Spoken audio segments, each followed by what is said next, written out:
Hey, what's up everyone? Last lecture we mapped Ingress as a traffic signal. Rulebook. Officer. Physical pole.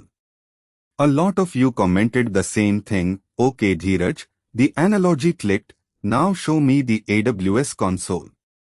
Fair? Today is that video.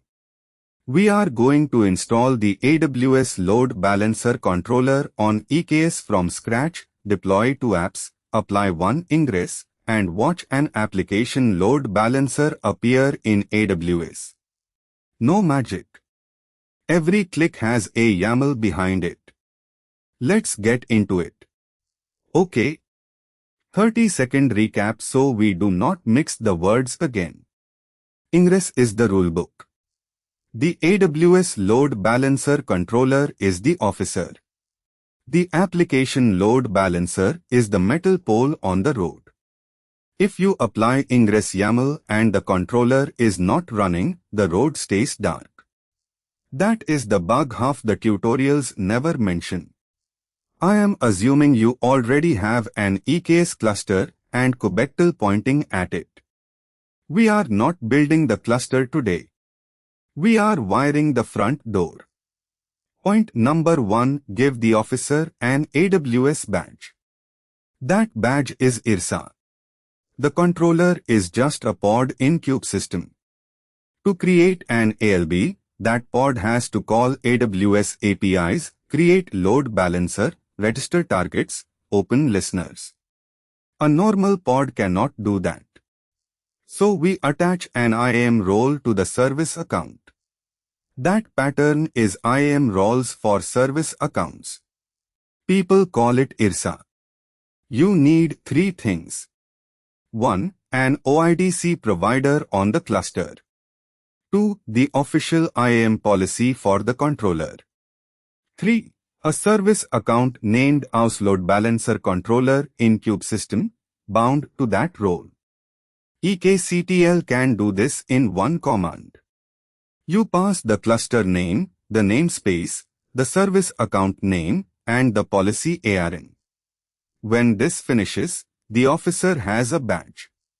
Without this step, Helm will install a pod that looks healthy and then silently fails to create any load balancer. I have seen this eat entire weekends. Point number 2. Install the controller with Helm. Add the EKS charts repo.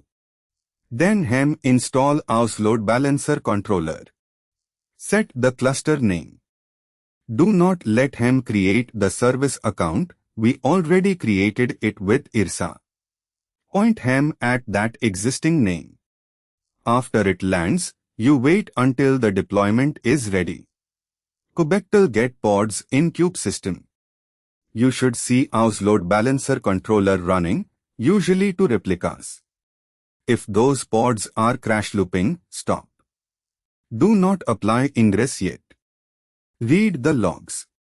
9 times out of 10 it is the IAM role or a missing OIDC provider.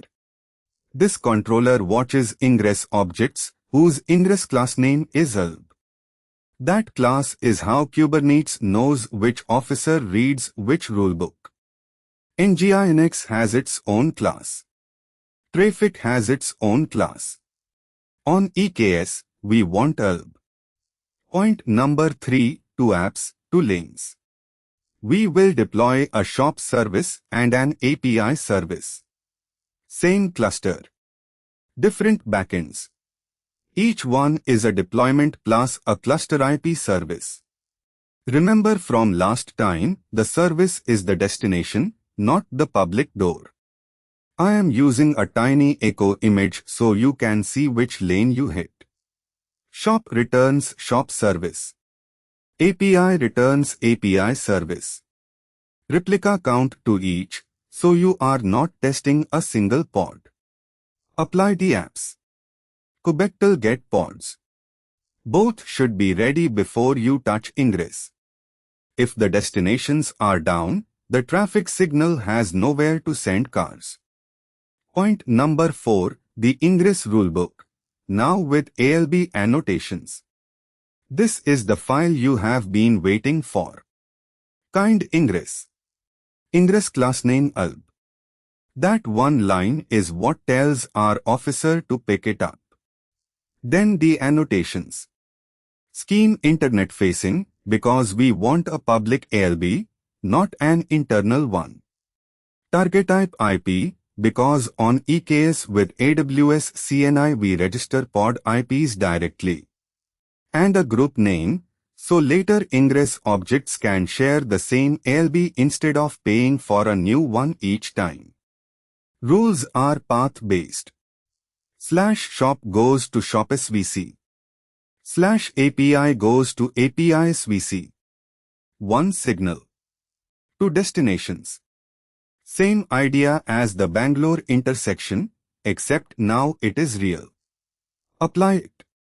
kubectl apply -f ingress.yaml. Now you wait. Not 2 seconds. ALB creation takes a few minutes. Kubectl get ingress. The address column will sit empty, then it will fill with a long amazonos.com hostname.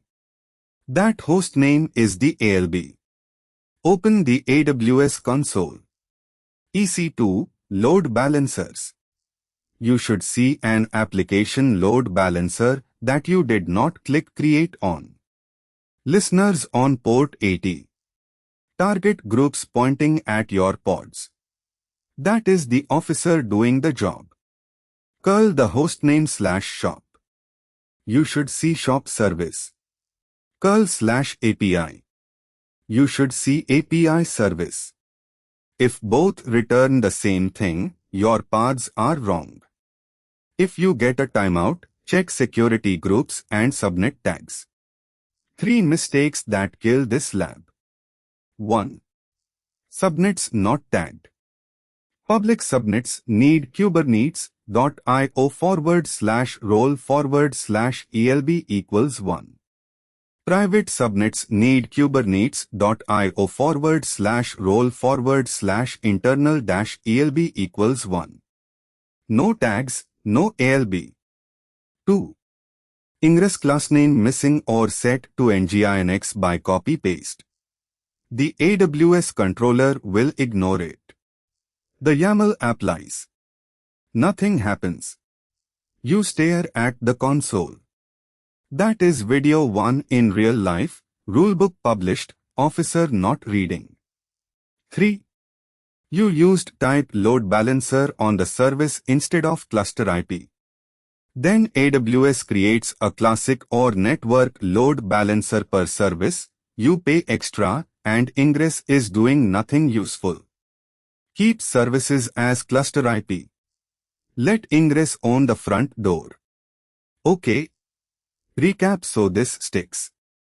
Number 1, IRSA is the badge. No IAM, no ALB. Number 2, Helm installs the officer. IngressClassName ALB is how it finds your rulebook. Number 3, 1 Ingress, 2 paths, 1 application load balancer in the console. That is the proof. The YAML from this lecture, the IAM command, the Helm install, the apps, and the Ingress, I will pin it in the comments and put it on computerpathshala.com. Practice it on a real cluster.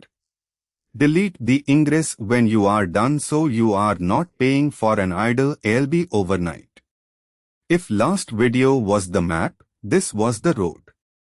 If the ALB appeared for you, drop a screenshot in the comments. If it did not, paste the Ingress events and I will tell you which of the 3 mistakes it is. Hit subscribe if you want the next one, private subnet, internal ALB, and host-based routing on the same controller. Thanks for watching. Go practice. See you in the next one.